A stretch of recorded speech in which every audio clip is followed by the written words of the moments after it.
How's it going, everyone? I'm Adam Molina. The JBL Flip series has consistently received great reviews, and the Flip 2 even made our list for the best Bluetooth speakers you can get for under $100. Still, it was about time for a refreshment. The company recently announced the Flip 3, and though it has a similar shape, it has slightly new design and better build materials, still for the same low price of $100.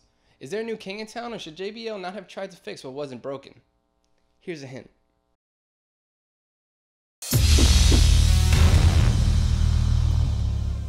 JBL has a fairly recognizable box, and that hasn't changed for the Flip 3 or any other JBL product for that matter. In the classic orange and white box, you'll get the Flip 3, a bright orange micro USB cable, and the warranty and information booklets. JBL really outdid themselves with both the build and the design of the new Flip 3. The Flip 2 was basically a big hunk of plastic that sounded good, and even though the new Flip 3 keeps the same cylindrical design, the similarities stop there. Instead of being made completely of plastic, JBL decided to wrap the Flip 3 in a splash-proof fabric material that not only looks better, but also gives it a way better grip. Needless to say, it's easier to hold, which is a good thing if you're going to be taking it anywhere near water now that it can survive a splash or two. What would have made it slip out of your hand in a previous generation is now a non-issue.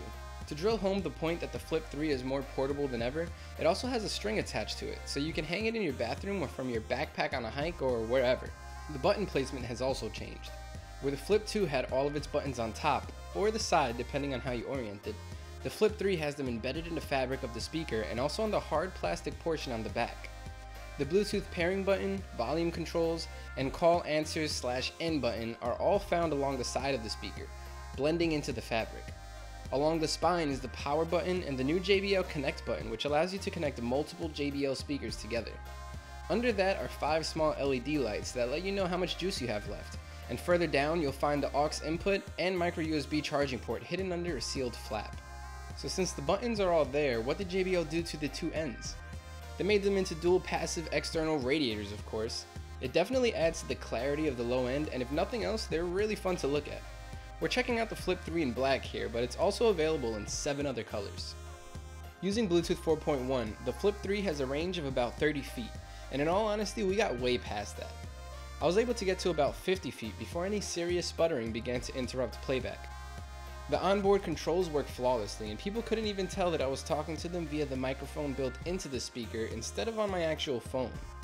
One thing that's still missing are the complete playback controls like pause and play functionality, along with skip and repeating tracks, but I guess beggars can't be choosers. Still, what JBL does offer in terms of onboard controls work great. JBL must have heard our complaints about the battery life of the Flip 2, because they decided to pack a 3000 mAh battery into the Flip 3. It gives you about 10 hours of constant playback, and in our testing, we got closer to 9.5 hours, which is still a big improvement over the Flip 2, but nothing to go crazy about. However, even though charging time is only about 3 hours, I found that leaving it on the charger for about 10 minutes gave me enough juice for another hour of playback. That's pretty useful when you don't have all day to leave it on a charger. The Flip 2 is one of our favorite speakers for a long time. And not just because of the reasonable price, but also because of the sound quality. We were curious how the Flip 3 would hold up to its predecessor, and weren't surprised at all that it's also very good. The lows are nice and full sounding for a speaker of this size, and even for some that are a little bigger. It can definitely be felt if you place it down on a table and let the external bass radiators go to work. The bass in Baby Blue by Action Bronson can be easily distinguished over everything else, but it's not overpowering at all. The mids were a little bit forward, but just enough to make vocals and guitars a little bit easier to hear, and it doesn't ruin the experience at all. Even background synths weren't annoyingly muddy. Granted, they were a little muddy, but not enough to be an issue, and that's only if I'm being really nitpicky. The highs do get a little harsh when maxed out, but if you keep it slightly under max volume, it's perfect. In Cinder and Smoke by Iron and Wine, the screechy slides of the guitar will make your ears perk up a bit, but if you lower the volume a little, it's barely noticeable. JBL always had a good thing on their hands with the Flip series, but it seems like they rethought a couple things that really make the Flip 3 their best one yet. It was always small and portable, but the splash proofing and the carrying string really take that to another level. It was always pretty, but now it's rugged and gorgeous. And it always sounded good, but now it has external bass radiators to really add depth to that low end.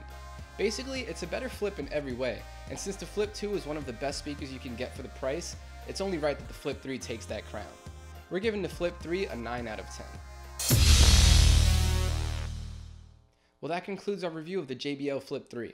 If you want to know more, be sure to check out the full written review over at SoundGuys.com. While you're here, give us a couple thumbs up. Let us know we're doing a good job. Also, subscribe to our YouTube channel if you haven't already, and sign up to our monthly newsletter so you can keep up with all the cool giveaways and stuff we do here at SoundGuys. Links to both in the description down below.